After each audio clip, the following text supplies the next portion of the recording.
Bismillahirrahmanirrahim. Assalamualaikum warahmatullahi wabarakatuh. Sobat safety, kali ini kita harus memahami pentingnya keselamatan adalah bagian dari kehidupan kita. Salah satu poin penting adalah bagaimana kaitannya dengan lingkungan kerja.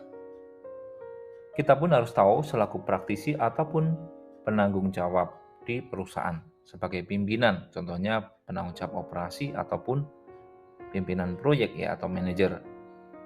Nah, apa sih kaitannya dengan lingkungan kerja itu? Kita lihat sama-sama. Definisi ketiga lingkungan kerja adalah atau secara umum ya dikenal dengan industrial hygiene. Ini merupakan kegiatan untuk menjamin dan melindungi keselamatan dan kesehatan tenaga kerja melalui pengendalian lingkungan kerja dan penetapan hygiene sanitasi di tempat kerja kita. Nah, adapun ada 3 tujuan besar terkait dengan K3 lingkungan kerja ini. Yang pertama adalah mewujudkan lingkungan kerja yang aman, sehat, dan nyaman. Mencegah kecelakaan kerja, serta yang ketiga adalah mencegah terjadinya penyakit akibat kerja. Ini adalah tujuan yang mulia dan kita harus melakukannya dengan baik sesuai dengan peraturan yang sudah ditetapkan. Nah, selain itu, kita juga harus memahami ada beberapa poin penting pelaksanaan kegiatan K3 lingkungan kerja. Yang pertama adalah kita wajib melakukan pengukuran dan pengenalan lingkungan kerja dengan 5 poin penting, baik faktor fisika, kimia, biologi, ergonomi, ataupun juga faktor psikologi. Nah, poin yang kedua adalah kita harus melakukan penerapan hygiene dan sanitasi. Ada 4 poin penting di sana, yaitu tentang bangunan tempat kerja, fasilitas kebersihan, kebutuhan udara, termasuk tata laksana kerumah tanggaan atau yang kita kenal dengan housekeeping. Nah, di perusahaan kita wajib memahami ada 6 poin penting terkait dengan pemeriksaan dan pengujian lingkungan kerja.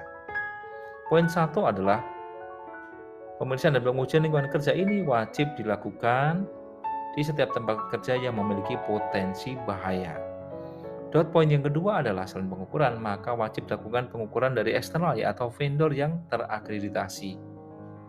Poin ketiga adalah terkait dengan frekuensi. Ini dilaksanakan minimal 1 kali setiap tahun.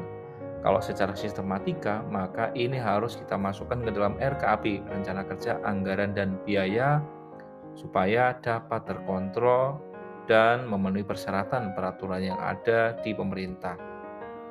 Nah, poin keempat, maka hasil pengukuran tersebut setiap tahun dilaporkan ke Disnaker setempat selain kita lakukan di internal untuk melakukan follow up ya. Apa yang harus diperbaikin di tempat kerja kita harus dituntaskan. Nah, poin kelima adalah poin penting faktor-faktor apa saja yang kita ukur, yaitu dari faktor fisika, kimia, biologi, ergonomi, ataupun juga faktor psikologi. Nah, poin keenam adalah kita wajib melakukan pengukuran ini siapa aja sih, baik itu pengawas K3, penguji K3, atau ahli K3 lingkungan kerja. Secara spesifik ini diatur ya bahwasannya minimal kompetensinya untuk ahli K3 lingkungan kerja adalah ahli hygiene muda ya.